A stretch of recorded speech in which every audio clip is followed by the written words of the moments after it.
Here's some of the worst acting performances in superhero movies. I'll tell you who I am. Vengeance. Sacrificed her to the creatures of the trench. I don't think so. No, no, no. Are you saying they executed her? I don't think so. Because she had me? No, no. It's never, ever, ever, ever. Kalel, no. Kalel, no. I don't think so. Uh-huh. No, no, no, no. So that's it? What, we some kind of suicide squad? Why would we need a name? Because we're a team now, and there's 4 of us, so we should come up with a name for it. It's fantastic. Say that again? It's fantastic. Yes, it is. Guys, I got it. Until then. Ready?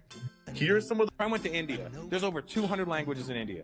I don't know any of them at all. I know like a couple of greetings, but I don't know enough to get me in or out of trouble.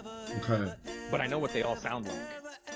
And if I was stuck in India and I needed some help, I would just fake it. They would never know. Oh, I could be God. stuck in India in a market. I'd be like, "Hey, come on, come on, yeah." They don't know. They'd be like, "Oh my God, he's very angry. I don't know. I don't know what dialect that one is, but this man is very angry."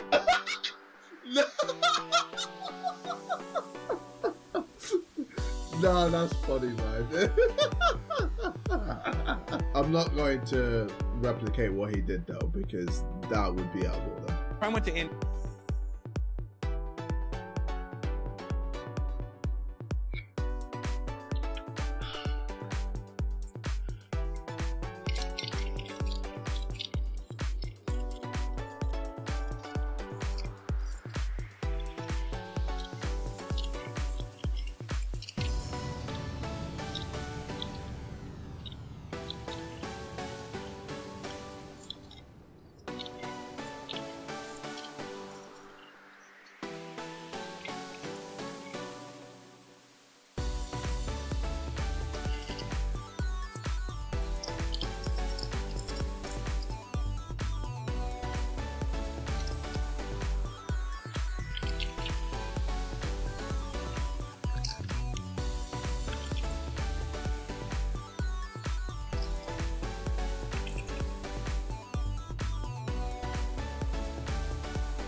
Here's how to make salsa roja without using a molcajete.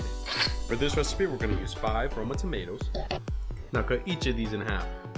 The last time you guys says my salsa verde was not hot enough, so we're going to be adding 2 serrano peppers, 1 habanero, and 1 jalapeno, and 2 ancho chiles, which are just poblanos that have been dried. Snip off the end to remove the seeds.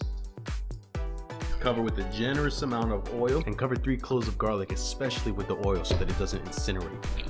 Char till dark. Halfway into charring, put in your poblano peppers into a jar. Then pour in boiling water to soften them up. This basically is going to thicken our salsa. Get in there. Color equals flavor.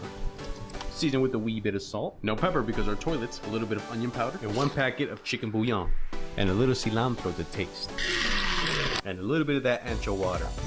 Then serve in your little molcajete. I won't lie to you, habaneros do kind of scare me a little bit.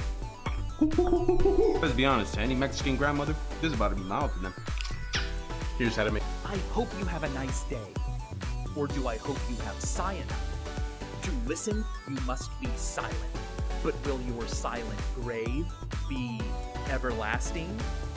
Things are a bit different in anagram land. Over there, the next president of the moistened tiara faucets will either be Malaria Shark or Lord Dampnut. But here in the real world, from the work of Madame Curie, radium came. If you rearrange the letters in 11 plus 2, you can spell 12 plus 1, both of which equal 13 and contain 13 letters. A masquerade can cover a sense of what is real to deceive us. To be unjaded and not lost, we must then determine truth. The famous anagrammist Corey Calhoun concocted that out of his Kurt Vonnegut quote. Just because some of us can read and write and do a little math, that doesn't mean we deserve to conquer the universe. I hope. Take you. How was Switzerland formed?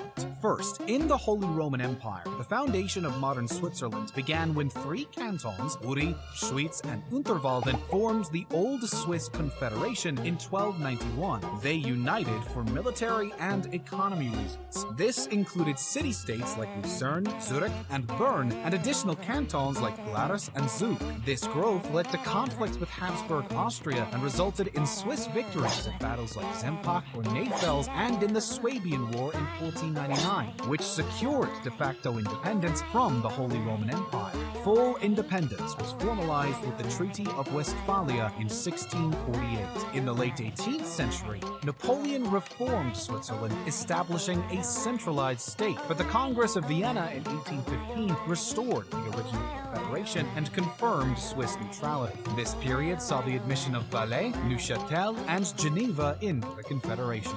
How was... I'm creating a vortex in the pan. The temperature of the water is, they call it shimmering, just before it starts to simmer.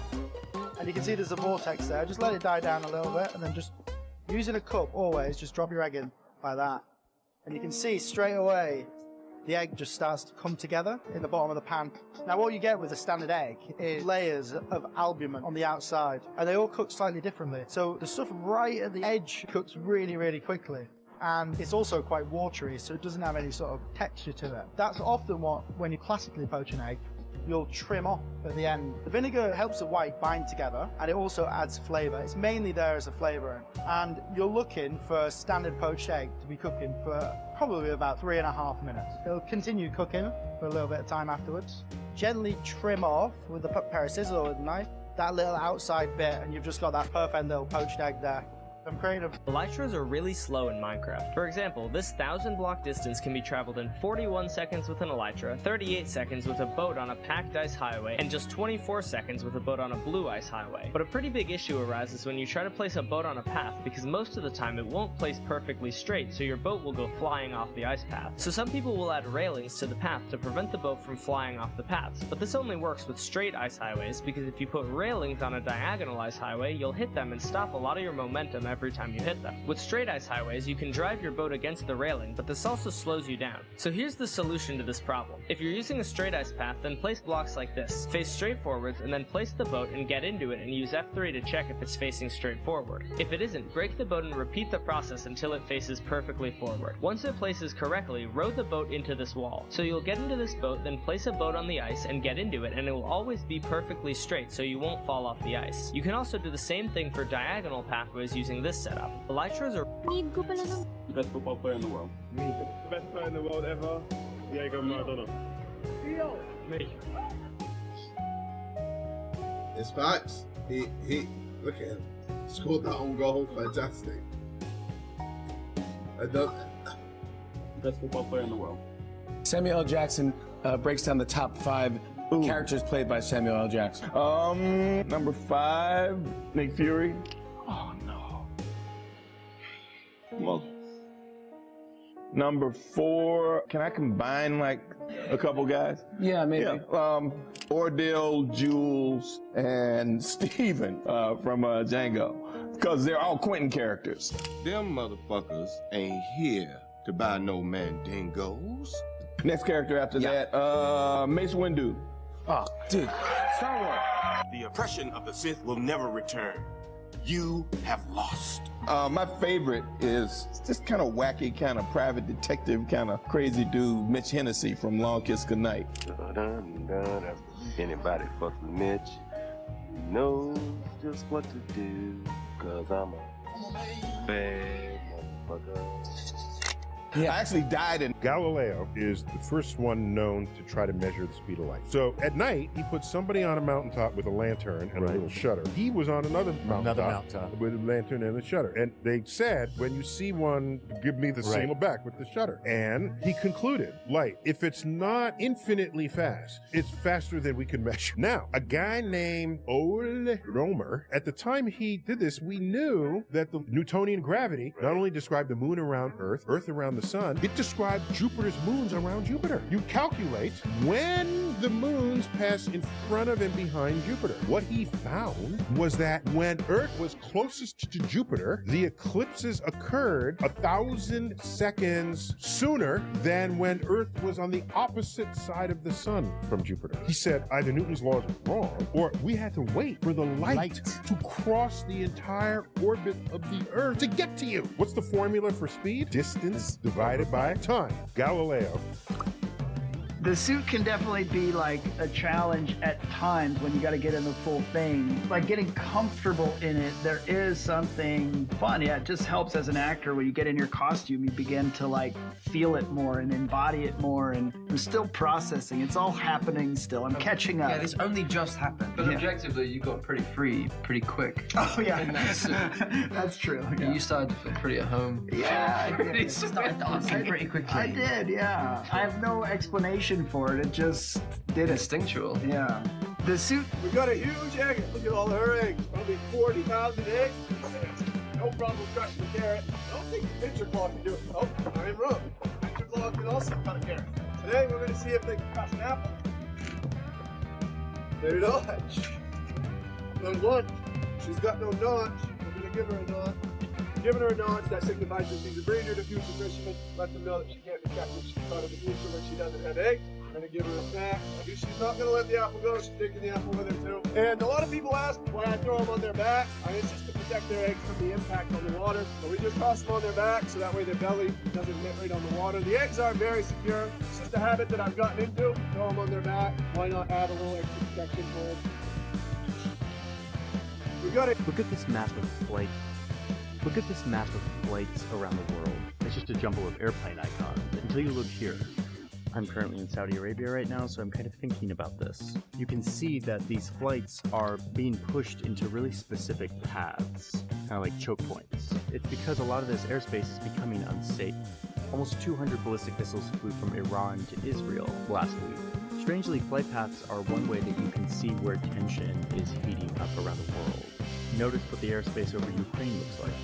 Anyway, I will be fine. I'll be flying home tomorrow from Saudi Arabia. Excited about the reporting I'm doing here, excited to share it with you all.